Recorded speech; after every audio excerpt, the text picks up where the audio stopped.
Now at 5, shocking video you'll see first here on Katu tonight. You just saw the moment that bullets smashed through the window of a Gresham apartment, narrowly missing a father and his young daughter. And tonight we are hearing from that family. Good evening. Thanks for joining us, everybody. I'm Steve Dunn. I'm Deborah Knapp. Tonight, the woman accused of opening fire is still in jail.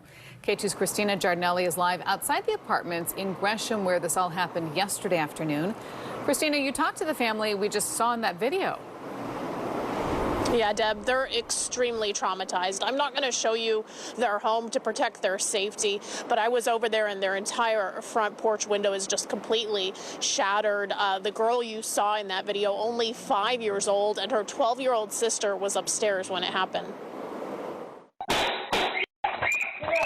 Stray bullets spraying through a back porch window. This terrifying ordeal could have been so much worse for the 5-year-old girl and her father you see in this video. You know, we shouldn't be afraid to be living in our own apartments, in our own homes. Her mother asked us not to share her face for fear of retaliation. I have cameras inside my apartment for reasons like this, safety for my children. That camera showing her youngest daughter sitting on the couch just moments before bullets flew right over the couch.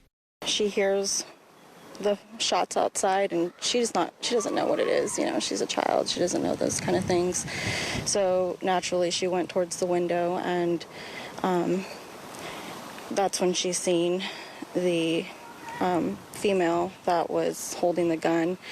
And you see in the video where my ex-husband runs out of the bathroom and towards her and just grabs her, and he just tries to shield her, and that's when the shots just fired like right into my house. In tears when I spoke to her, Mom says she's grateful her two girls are not physically injured, but they are all very traumatized. I've never dealt with anything like this before. Honestly, my older daughter hasn't even said anything.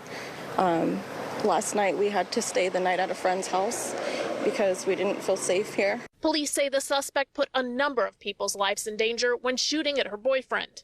Raymond Williams, who lives next door, tells me she pointed a gun right at him. I told them that they're making it unsafe, and if they even lived here at that point, she asked me who the F I was, and then she drew her weapon at me, and at that point, I closed my door and called 911. Now, Williams tells me this situation could have been much worse for his family, too. His two young daughters were playing on this stairwell where this all went down. Just right before it went down, they went to the store with a neighbor and thankfully missed that. I'm live in Gresham. Christina Giardinelli, K2 News. Christina, thank you. In fact, just hours ago, the suspect in that shooting appeared in court for the first time, where she pleaded not guilty. 21-year-old Quancy Colbert faces more than a dozen charges, including attempted murder, reckless endangerment, criminal mischief, and unlawful use of a weapon. Police tell us several apartments were actually hit by gunfire. A judge denied a request for release today. She's due back in court for a hearing on release next week. If the story sounds familiar, it's because we've been reporting on a very similar scenario for nearly a month, also in Gresham, although that case ended in a parent's worst nightmare. K2's Steve Dunn is here with this past Monday. This could have been worse. Absolutely. Liam Sponley Bailey's 14th birthday should have been, but instead of planning a birthday celebration, his family had to plan a funeral and then lay him to rest.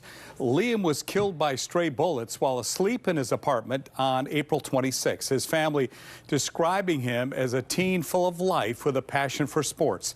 3 suspects have been identified in his death: 20-year-old Anthony Hunter Jr., 20-year-old Xavier Hirsch, and 16-year-old Terrell Coy. Nearly a month after Liam's death, all 3 are still on the loose, and police say they could be anywhere, may have even left the state. All 3 are considered armed and dangerous, and of course, if you see them, call 911. Be sure to stay with continuing coverage as we track both of these incidents when we're not on the air.